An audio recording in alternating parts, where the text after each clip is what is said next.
Welcome to the Master Your Mindset and Metabolism podcast. I'm your host, Kelly Dunlap, creator of the Metabolism Reboot Academy and kellydunlap.com.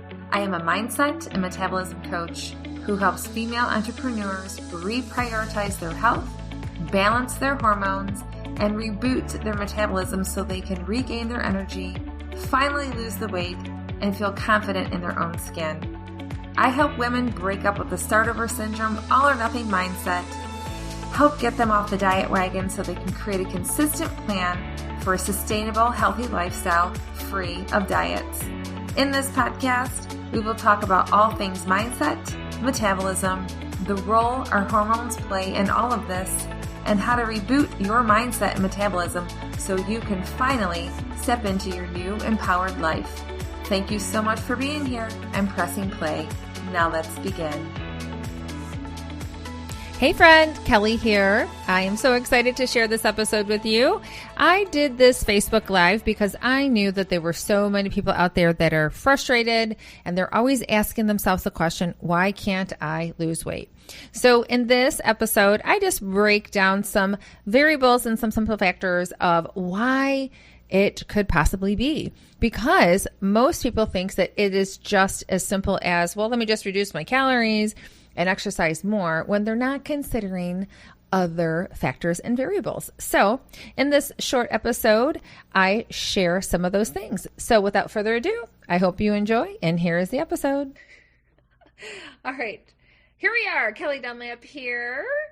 I am so excited to be here. Ayana is upstairs resting, and so I was like, okay, I'm going to jump on live. But all right, Kelly Dunlap here. If you don't know me, I'm a functional nutrition counselor and fat loss specialist, and I wanted to jump on because I really realized that I haven't been doing lives as often as I used to, and I really enjoy going live. It's always fun, and I love to share information and teach and things like that.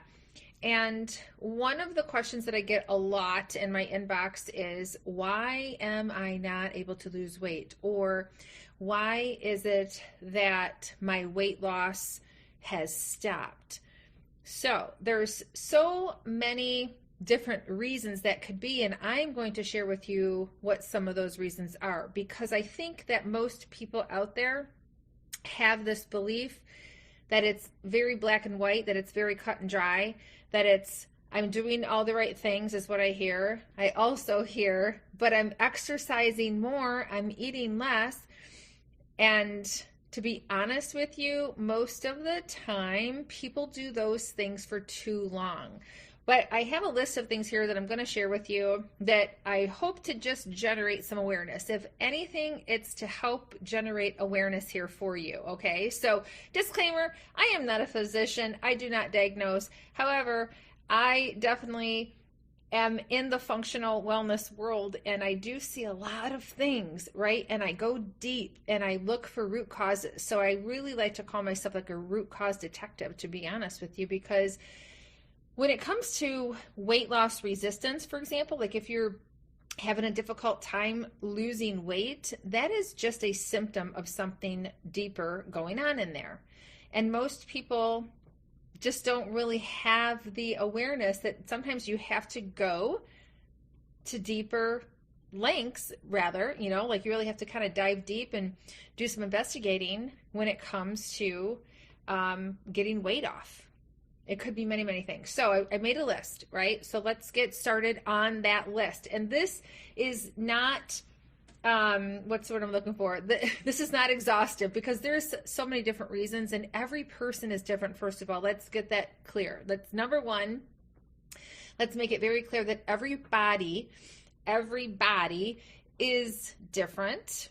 Not one thing is going to work for everybody. Like, for example, my mentor says one person's, food that works for them could be another man's poison. And I completely get that. I completely understand that, because one of the things that I definitely look into are food sensitivities as well. So let's get started, shall we? So we've got that out of the way, that every body is different, and every body's lifestyle, habits, and personal preferences are different. But the other thing that I want to share before I go down this list is that it is okay to try different things. And it is okay to recognize, like, if this didn't work, then it's okay to try something else. Because that's what it's all about, is really there's this journey that you go on. And I actually did a live on this as well one time. And you go on this journey and you realize, like, okay, well, that really didn't work for me. But what did work for me was this. So you take that along, but you don't take the other part of it, right? So let's say, for example, you tried like a Mediterranean diet, which I love, and I'm all about the Mediterranean type diet. But let's just say you're like, well, I really liked that eating style, but what I really didn't like about it was that there wasn't really a lot of red meat. And let's just say your body digests red meat just fine. Then great. Then adapt the red meat in there somehow, right? Okay. So all that said, we're going to move forward. So the first thing that I have on my list is restrictions. Now, there's a couple of things here. And again, some of these things you are like, oh yeah, Kelly, you're not telling us anything new. But I hang around and hear me out, because I do feel that there are some little nuggets of information that you will get from this. And you'll also get a different perspective on things as well. So hang tight with me. All right, so restrictions. So one thing that I think oftentimes we do is we will restrict foods just because we think that it's the thing that is causing the problem. For example, I hear all the time, I took such and such out of my diet and I thought that there was a guarantee that I was going to lose weight. I hear that often. Like, I stopped eating bread, or I stopped drinking alcohol, or I stopped eating nacho chips, or whatever it might be, because they think that is it. Just like me, I've been guilty of that as well, right? Like, oh, I took that out. God, you would think that I've lost weight from that, but you don't. So what ends up happening too is, well, let's go back to the whole restriction thing, is that sometimes people don't eat enough. That is very, very common. Oftentimes people think that eating less is best, and that is not the case. Sometimes we need to eat more.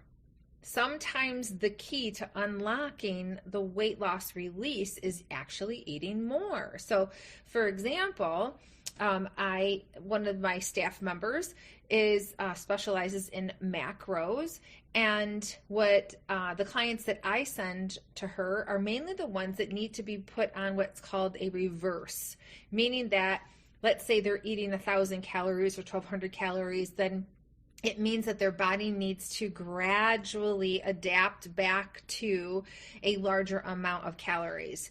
And most women are absolutely fascinated by the fact that they're eating almost double, sometimes double, and they're not gaining weight, but they're actually feeling better. They're performing better in the gym. Their digestion is better. They're actually starting to see a difference in their waist. It's just different things like that. So, number one, eating too few calories can be a problem.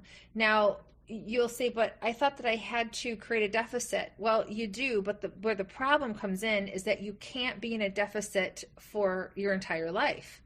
You just can't. It has to be done in cycles. So the way that I like to best explain this is, for example, Tom Brady. I love Tom Brady. He's an amazing athlete. And one of my previous mentors explained this type of cycling in this fashion when it came to an athlete, and it made a lot of sense, and I hope that this will make sense to you.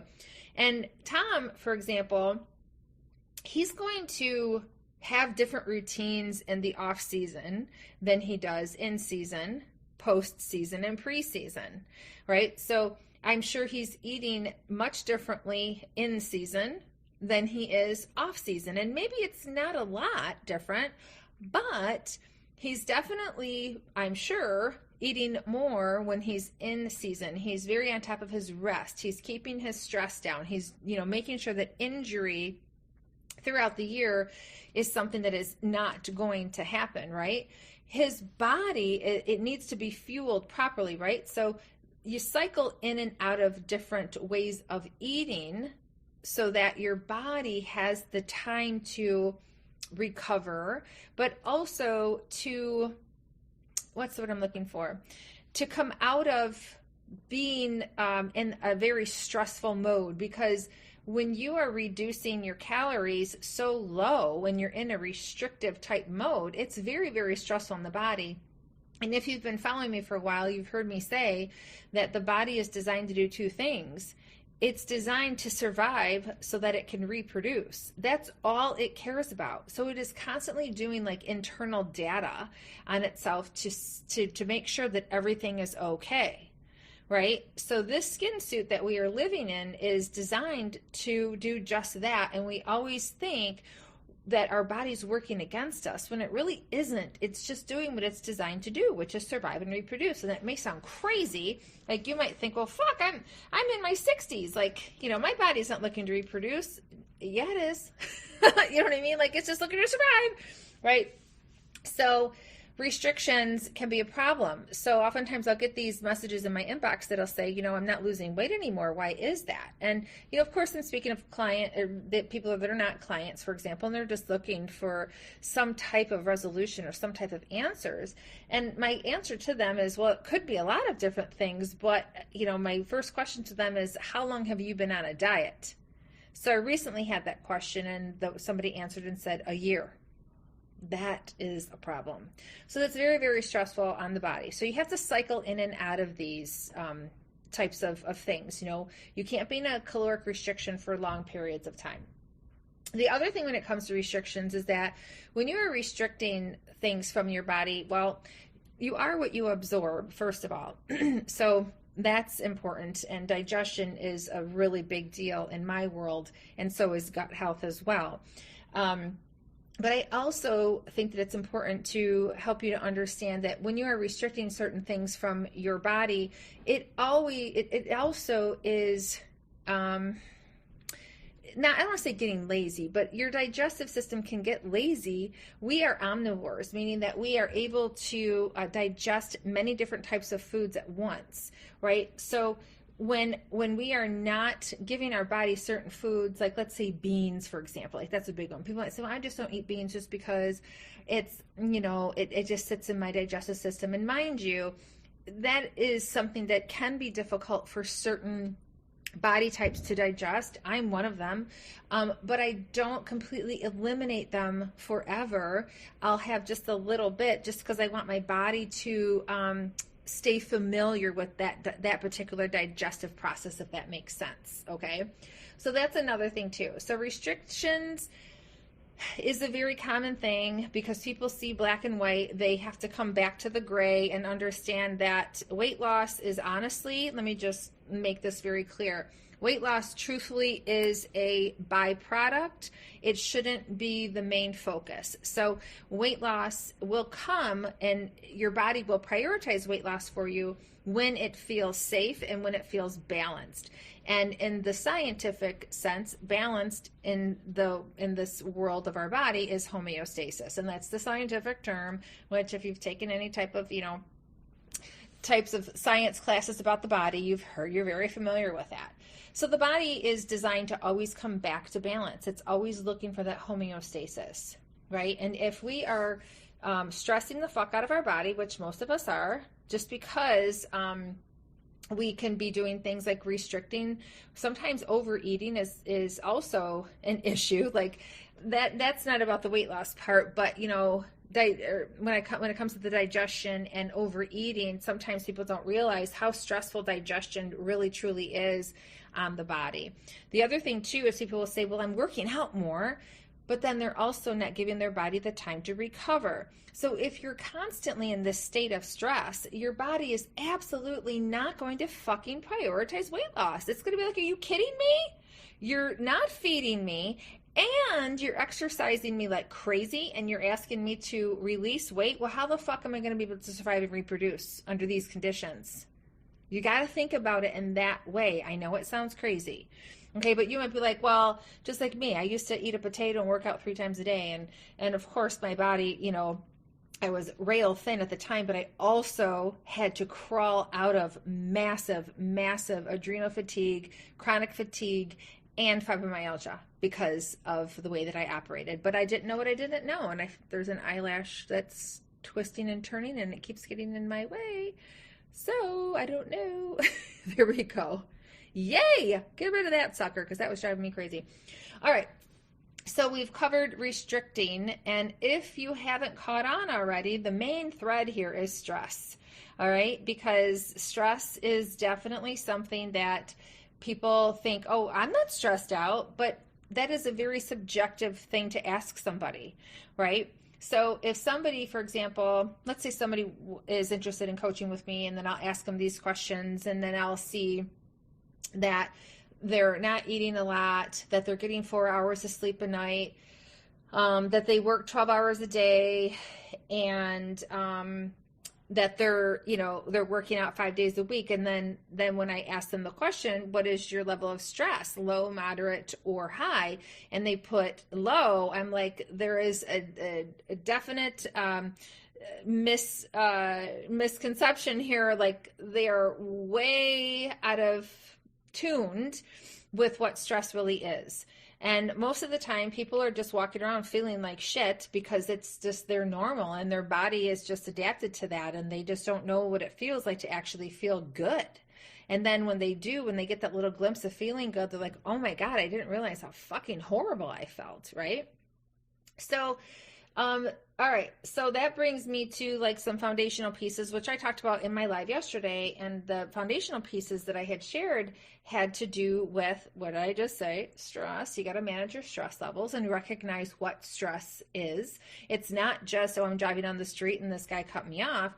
It's thinking, the thoughts and the thinking that you have. Are you worried about money? Are you worried about what you said to Sally? Are you worried about going to work tomorrow? Are you worried about, I mean, there's all kinds of shit that we have in our head that we really need to clear ourselves of, past traumas even. That's a big one. The other thing when it comes to stress, like I said, is sleep, making sure that you are on top of your sleep. I have an Oura ring, and this has really helped me to balance out my activity levels and my sleep. So here's an example here. I have been able to manage my sleep according to my activity level, but I've just made a decision to increase my activity level. However, I do know, and I was just talking to my coach about this today, that, okay, we decided this is how many days I'm going to be actively moving. So now I do know that I have to make sure that I'm paying close attention to the sleep, because it's going to be a mismatch at that point. So my Oura ring and my reports have basically been saying, hey, you've been doing a really great job with balancing with your movement and your sleep, but now I'm increasing my movement. So what does that mean? I have to increase my sleep. You have to have them both balanced. Okay, balance is a really, really, really, really huge one. All right. Digestion, let me just say this. Your digestion is basically like the window into your metabolism. And I learned that from one of my mentors, Dr. Jade, love him dearly. And he's just brilliant. And he taught me so much about the, hormones and the female metabolism and all the things. And one of the things he had said yesterday, I was watching a replay. He was actually a guest at my business coach's retreat, which I seriously cried my eyes out. Literally, kid you not. When I learned that he was there, I'm like, oh my God, I could have met him in person. And I did a podcast with him too. If you like podcasts, message me and I'll shoot you the link so you can have a listen, because he's fucking brilliant. But he made a statement yesterday, and he said, your metabolism speaks metabolism, so you better learn the language of it. And I was like, oh, that is so good. It is so true. It is so, so true. So your digestion is definitely key when it comes to your understanding of what's going on in there in your body. If you are not having regular bowel movements, that is not normal. That is not something that you should take lightly. We have got to make sure that we are moving things out. Like, for example, when it comes to hormones, what are hormones, right? So the way that I look at hormones is kind of like a symphony orchestra. They have to all be harmonious with each other. They have to definitely be in sync and in tune with each other, right? Now, with hormones, they're messengers. So think of it like a mail system in a way, right? But what happens is when we use a hormone, we need to get rid of it. So it's kind of like the example I used this morning with one of my clients was, you buy packaged meat, you use what's inside the package, right? But then you've got that leftover package that's got all the blood and yuckiness in it. You wouldn't just leave it sitting on your kitchen floor. You need to take it and put it out with the trash, right? It would be like if we every single time, got the raw meat, cooked the meat, but then we left the package just to sit and rot and smell. That's kind of the same thing. So think of it in that manner. That's fucking gross, right? So think about your digestion as being king, okay? So in my world, it's digestion, sleep, stress, epigenetics. And what I mean by epigenetics, it just means that genetically, we are what we are. We're made up of what we're made up of. Our ancestors have handed us things, but it doesn't necessarily mean that we have to turn on some of these things that we have predispositions to, right? So I use the visual of, I just said to my client the other day, I said, you have the susceptibility to these specific things, but the great news is that we can definitely keep things from being turned on by putting a sleeve on it. Meaning that I said to her, you wouldn't walk through a field of poison ivy naked. You would think somebody was crazy for doing that. You're going to put fucking armor on pretty much. Like you would put everything on that you possibly could. You can do the same thing when it comes to your genetics. So for example, I have the susceptibility to cancer, diabetes that I know of, and I think heart stuff as well. So what am I going to do? I am going to be very diligent and live my life in a way where I'm not going to be turning these things on. And how is that? Well, it's through epigenetics. That is through managing my stress, staying on top of my sleep, making sure that I'm not stressing the fuck out of my body, like through my thoughts and thinking. So, it's all about keeping things harmonious and balanced internally. Okay. Now, if I were living the way that I had lived for half of my life, which was very high risk, which was drinking tons of alcohol, binge eating, stressing out, not sleeping a lot, over exercising, all of those things, that is basically me saying, have at it. Go ahead, cancer. You know what I'm saying? And so, and let's add in the cigarette smoking too, because I would smoke when I drank. I mean, come on. Like I was really just asking for it, and so now it's like I'm really, really diligent on that. So just again, creating some awareness. All right. So back to why am I not losing weight? So here's some of those things. Why? So hopefully you're getting the gist of the fact that it's not just about calories in and calories out and a calorie deficit and exercising more and eating less. Like honestly, that's a very, very, very, very small factor. Do you need a caloric deficit to lose weight? Yes.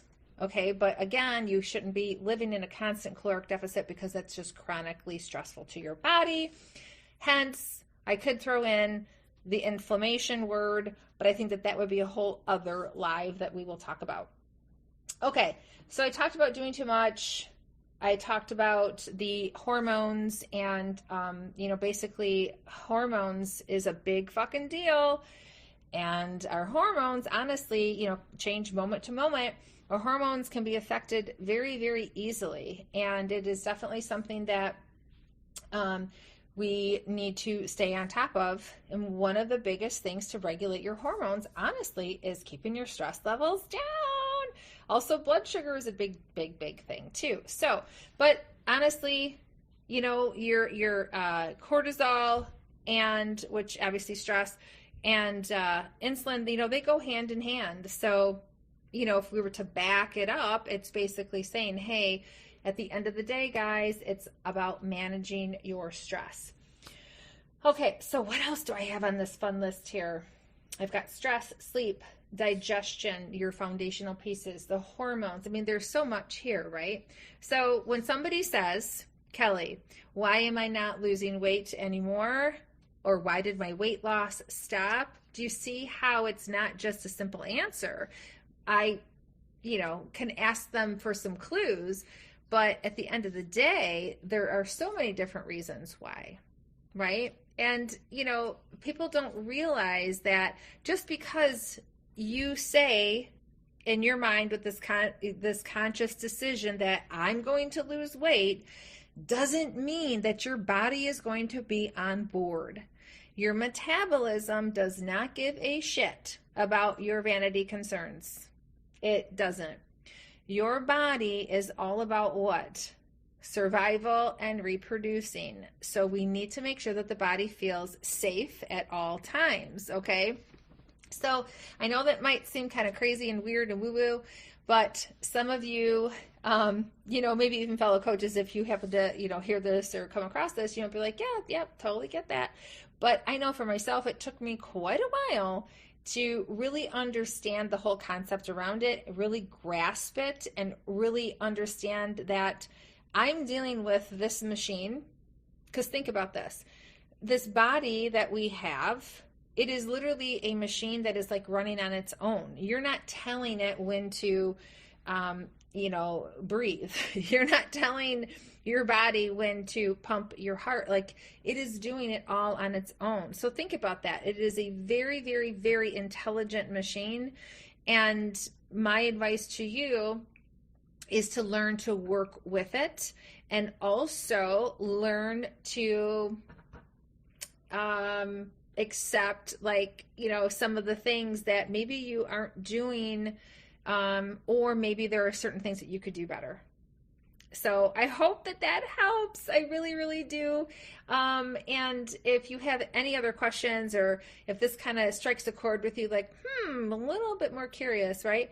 Let me know. I'm happy to have a chat. Just shoot me a message, or you can always, shoot me an email or even comment below, because this is a Facebook Live, right? So, all right, thank you so much for tuning in, and I hope that you enjoyed all the information, and we'll see you soon. Bye. Thank you so much for tuning into today's episode. If you love what you heard, please be sure to share it with me by leaving a review on iTunes. If you aren't already following me on social media, come find me on Facebook by searching Kelly Dunlap Lifestyle and Nutrition, or come join me in my Master Your Mindset and Metabolism Facebook group by going to kellydunlap.com/group. I cannot wait to connect with you on the next episode.